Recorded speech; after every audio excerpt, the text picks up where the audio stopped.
Hi guys, do you know what photodegradation is? Photodegradation is the alteration of materials using light. Basically, photodegradation involves sunlight and air to act together. It also involves the process of oxidation and hydrolysis. As I have said earlier, there are two processes, oxidation and hydrolysis. In oxidation, there is a loss of electron during a reaction of a molecule, atom, or an ion. The second process is the hydrolysis, wherein it is the chemical reaction of the interaction of the chemical with water, leading to the composition of both substance and the water. Did you know that some nutrients are affected by degradation? They get affected when they are exposed to sunlight. I have another example, beer. UV radiation causes a process that entails degradation of hop bitter compounds to 3-methyl, 2-butene, 1-thiol, and therefore its taste change. Carotenoids are originated from the photosynthetic tissues of microorganisms, plants, and algae. These compounds are very nonpolar, meaning they can be found in different hydrophobic parts of a cell like the core. Despite its stability towards pH and heat, carotenoids are very light sensitive because of its electron-rich nature of the chromophore. Carotenoids tend to isomerize from the all-trans configuration to different is configuration due to the influence of heat and light.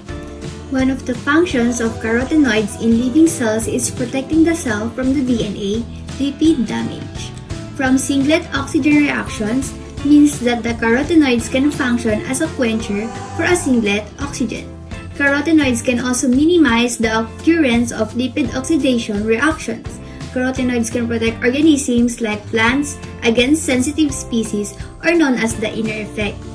During the inner filter effect, light is absorbed by a certain compound like carotid to prevent excitation of a compound. The concept of photodegradation is pretty simple. When a compound is exposed to sunlight, more specifically UV rays, then its structure and formula changes, of course, changing the properties as well. We have to take note of the principle that the shorter the wavelength a light has, the more energy it contains. This is why UV rays are mentioned a lot in this process. Its wavelength only ranges from 100 to 400 nanometers. Let's take a look at a material that is a hot topic with photodegradation: plastic. Now, you might have heard of the argument whether plastic in nature is biodegradable. Well, sorry to break it to you, but it's not. It is, however, photodegradable. Plastics are polymers, meaning they contain long chains of molecules. When it is exposed to sunlight, scission eventually occurs, making the plastic brittle and break apart into small pieces. This happens because of oxidation, an ability that the sun has with its UV rays. The more oxygen a polymer is being exposed to, the high chances it has for it to break into smaller pieces. Well, this is a problem to us because we don't want synthetic materials like plastic to disintegrate into our environment. Plastics photodegrade gradually, and in the end, they can become so small as if it was like they were powder. Plastics are also disregarded by a lot of people, and it can even reach our oceans and the fishes. This is important to know because animals and eventually us humans can have plastic in the food we eat. Now let's talk about some food products. Beer. We know what beer tastes like, right? It's bitter. But did you know it can actually taste skunky if it was exposed to sunlight? The compounds that make beer taste and smell bitter are called hops. These hops are composed of alpha acids, beta acids, essential oils, and esters. The alpha acids break down into isoalpha acids, which in nature are light sensitive. These acids react with light and riboflavin, another component of beer, and can turn into 3-methyl 2-butene 1-thiol or MBT. This converts the bitter taste and aroma of beer into the skunky taste and smell.